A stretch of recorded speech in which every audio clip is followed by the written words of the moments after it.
സംസ്ഥാനത്ത് ഇന്നും പരക്കെ മഴയ്ക്ക് സാധ്യതയെന്നാണ് കാലാവസ്ഥാ കേന്ദ്രം നൽകുന്ന മുന്നറിയിപ്പ്. തിരുവനന്തപുരം, പാലക്കാട് ഒഴികെയുള്ള 12 ജില്ലകളിൽ യെല്ലോ അലേർട്ട് പ്രഖ്യാപിച്ചിട്ടുണ്ട്. മഴയ്ക്കൊപ്പം ശക്തമായ കാറ്റിനും ഇടിമിന്നലിനും സാധ്യതയുണ്ടെന്നും കേന്ദ്ര കാലാവസ്ഥാ വകുപ്പ് മുന്നറിയിപ്പ് നൽകുന്നു. അലക്സ് റാം മുഹമ്മദ് തിരുവനന്തപുരത്ത് വിവരങ്ങൾ നൽകുന്നുണ്ട്. അലക്സ്, എന്താണ് ഏറ്റവും പുതിയ കാലാവസ്ഥാ റിപ്പോർട്ട്? ഗോപി, കേന്ദ്ര കാലാവസ്ഥാ വകുപ്പ് അറിയിക്കുന്നതനുസരിച്ച് വടക്കൻ ഛത്തീസ്ഗഡിന് മുകളിൽ ഒരു ചക്രവാത ചുഴി നിലനിൽക്കുന്നുണ്ട്. സമാനമായി തെക്കൻ ഗുജറാത്ത് തീരം മുതൽ അതുപോലെ വടക്കൻ കേരള തീരം വരെ ഒരു ന്യൂനമർദ്ദ പാത്തി നിലനിൽക്കുന്നുണ്ട്. ഇതിന്റെ സ്വാധീനത്തിൽ സംസ്ഥാനത്ത് അടുത്ത 3 ദിവസം ശക്തമായ മഴയ്ക്ക് സാധ്യതയുണ്ട്. ഇന്ന് പരക്കെ, അതായത് കഴിഞ്ഞ ദിവസം നൽകുന്ന അലേർട്ട് അനുസരിച്ച് ഇന്ന് വടക്കൻ കേരളത്തിൽ മഴ ശക്തമാകുമെന്നായിരുന്നു നേരത്തെ മുന്നറിയിപ്പ് നൽകിയിരുന്നത്. പക്ഷേ ഏറ്റവും ഒടുവിൽ രാവിലെ 10 മണിക്ക് വരുന്ന അലേർട്ട് അനുസരിച്ച് ഇന്ന് പരക്കെ ശക്തമായ മഴയ്ക്ക് സാധ്യത പ്രവചിക്കുന്നുണ്ട്. തെക്കൻ കേരളത്തിലും മധ്യ കേരളത്തിലും വടക്കൻ കേരളത്തിലും ഒപ്പം മലയോര മേഖലകളിലും മഴ കനക്കാൻ സാധ്യതയുണ്ട് അടുത്ത മണിക്കൂറുകളിൽ എന്നുള്ളതാണ് ഏറ്റവും പ്രധാനപ്പെട്ട കാര്യം.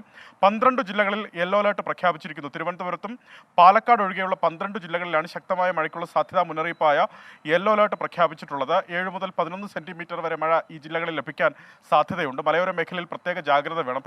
കാരണം ഈ മഴയ്ക്കൊപ്പം ശക്തമായ കാറ്റിനും സാധ്യതയുണ്ട്. കാരണം ശക്തമായ കാറ്റിൽ മരങ്ങൾ കടപുഴകി വീണുള്ള അപകടങ്ങൾ കൂടുന്നൊരു പശ്ചാത്തലം പലയിടങ്ങളിലുമുണ്ട്. ജാഗ്രത വേണമെന്ന് ദുരന്ത നിവാരണ അതോറിറ്റി അറിയിക്കുന്നുണ്ട്. അതുമാത്രമല്ല, തീരവുമായി ബന്ധപ്പെട്ടും പ്രധാനപ്പെട്ട ജാഗ്രതാ നിർദ്ദേശമുണ്ട്.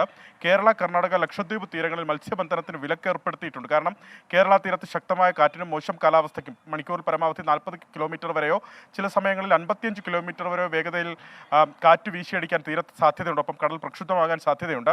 കേരള, കർണാടക, ലക്ഷദ്വീപ് തീരങ്ങളിൽ മത്സ്യബന്ധനത്തിന് പോകരുതെന്നാണ് മുന്നറിയിപ്പ്. ഒപ്പം കേരള തീരത്ത് ഉയർന്ന തിരമാലയ്ക്കും കടലേറ്റത്തിനും സാധ്യതയുണ്ട്. അതിനാൽ മത്സ്യത്തൊഴിലാളികളും തീരദേശവാസികളും ജാഗ്രത പാലിക്കണം. കണ്ണൂർ, കാസർഗോഡ് ജില്ലകളിലെ തീരങ്ങളിൽ പ്രത്യേക ജാഗ്രതാ നിർദ്ദേശവും ദേശീയ സമുദ്ര സ്ഥിതി പഠന ഗവേഷണ കേന്ദ്രം പുറപ്പെടുവിച്ചിട്ടുണ്ട്. ഗോപി, അലക്സ് റാം മുഹമ്മദാണ് വിവരങ്ങൾ നൽകിയത് തിരുവനന്തപുരത്ത് നിന്ന്.